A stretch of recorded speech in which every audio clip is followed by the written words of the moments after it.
instead of nobody else's auto. In case you might have noticed, we're not in our typical environment today. And you're saying, what the heck are you doing? We're here to look at cars. That's exactly why we're here. We're going to show you some more old cars. Back in the day, 50, 60 years ago, unfortunately for us today, a lot of old junk cars were used for erosion control. Riverbanks, creek banks, lakes, shove them over the edge, let them sit on the edge, keep that dirt from washing away. So that's where we're at today. Fortunately, I've got a buddy who has a vehicle that got us down in here, because this isn't anywhere you want to just take your regular car, and it's a long ways to walk. So fortunately, he got us in here. Be sure to check out the video on that monster that got us in here, and we're gonna go check out some cars. We're gonna keep working our way this direction through all these trees to these cars over here. Yep, there are cars right behind me. Not a lot left of them, unfortunately. When they put these cars on the riverbank, they weren't kind to them. They were junk, they were salvage. Shove them over, let them do their job to hold the dirt in place, and let them sit and let them erode. So we're working our way over here through the trees, and you can start to see some of this stuff coming up behind us. Believe it or not, there's 3 cars right in here. A lot of other junk too. We can see an old refrigerator, some other old scrap up over there. But we'll start right here with this first one.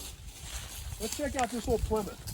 57, 58 era Plymouth is what this was, believe it or not. Not much left anymore. Like I said, they weren't kind when they shoved these in here. They tore them up, they destroyed them, they mangled them. You know, we can see how basically when they shoved this in, it looked like they just peeled the firewall back, rolled the floor up, just shoved the whole thing in here. We can see one door up there, we see a B-pillar, so we know this car was a 4-door. If we look right over here, we can still see what was remnants of the front end. I believe that was probably the hood that's just rolled up in a ball. Can even see an old mobile can over here. Once again, this stuff was junk back in the day. Check out the old mobile can. Not much left of it, because when this stuff was thrown in here, nobody cared. It was junk. Old oil pan even just laying right up here on the edge. We can look over here, and actually,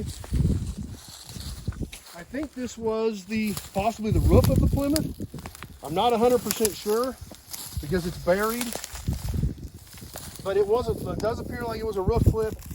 I bet when they shoved this Plymouth in here, they probably peeled it back, threw it in as well. So unfortunately, not much left of the Plymouth. We'll kind of work our way back over this direction as we can kind of see just some of the junk that gets scattered in here.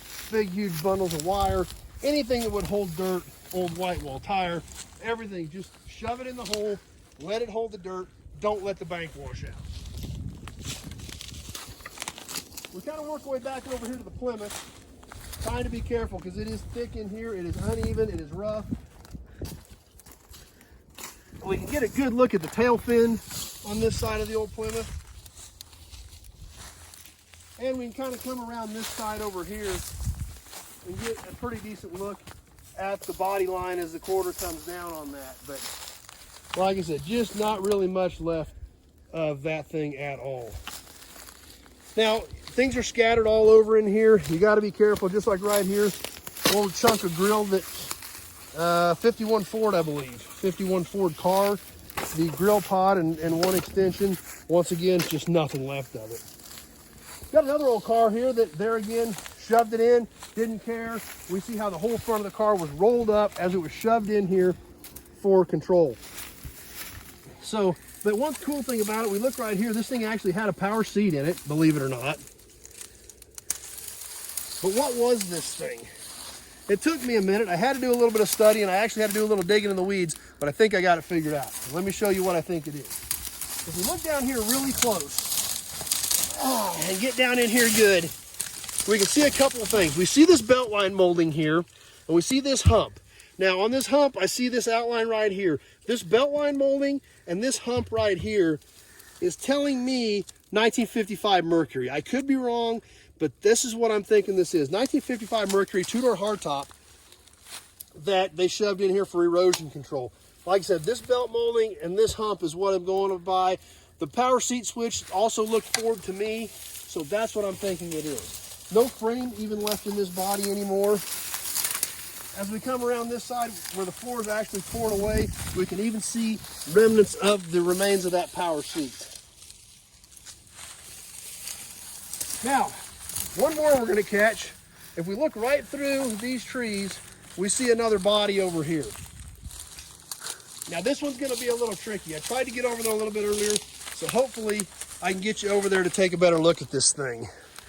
We got to go over this pile, so hopefully I don't fall through. As we get over this stack of trees, there we can kind of see it. Working our way around, and there are the remains of what it was. Now, we can see that door handle.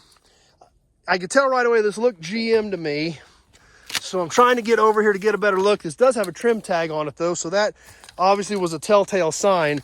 But let's take a peek inside. Nothing left in it. Looks as though this car may have been burnt as well. Basically almost level with dirt at this point. Now, obviously we've got a trim tag, so we can positively ID this one right here on the trim tag as a 1955 Oldsmobile.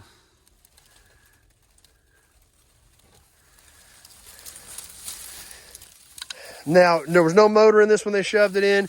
We can see how the front end is smashed in, where they just literally shove these things in and don't really pay all that much of attention to what they were doing. They didn't care if they damaged them. They didn't care if they tore them up. They were strictly for erosion control, and that's all they needed to do. They just needed to be a body in the hole to keep the dirt from washing away.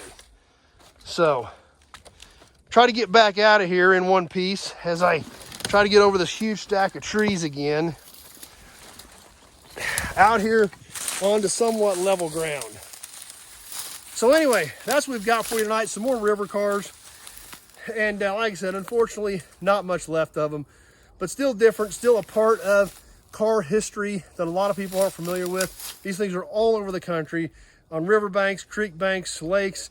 Unfortunately, most of them at this point, after being pushed in there 50, 60 years ago, not really much left of any of them. So, but anyway, I thought it was cool. I thought it was worth checking out. I hope you guys enjoyed it, and I hope you guys like checking them out as much as we liked bringing you the videos. So anyway, that's what we've got. If you haven't checked out my channel, be sure to do that.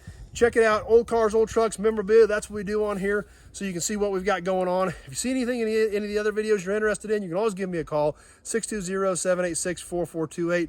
Not many parts left on these, but we've got 1,500 of them, more of them back in the yard with lots of good pieces on them. So give me a shout if you got any questions. Thanks for watching, everybody. Be sure to check out all these river car videos we're doing. Lots of cool stuff. Plus, you wonder how in the heck we got down in here. Be sure to check out the video on my buddy's limo that got us in here to be able to bring these videos to you. So anyway, thanks for watching, everybody. We hope to see you soon on the next video.